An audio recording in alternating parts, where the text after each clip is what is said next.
मित्रांनो, हे वड्याचे स्वरूप आहे बघा. हे तुम्हाला मी पाणी दाखवतो. पाणी कसं पडते बघा. हे वडगावच्या पुलावरीलचा दृश्य आहे आणि ह्या तिथलाच व्हिडिओ आहे.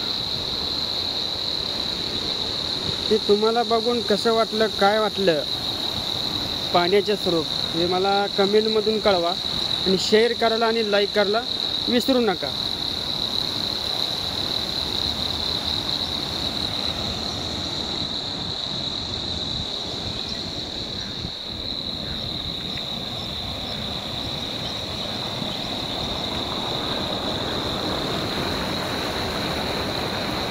हे तुम्ही पाणी बघू शकता बघा.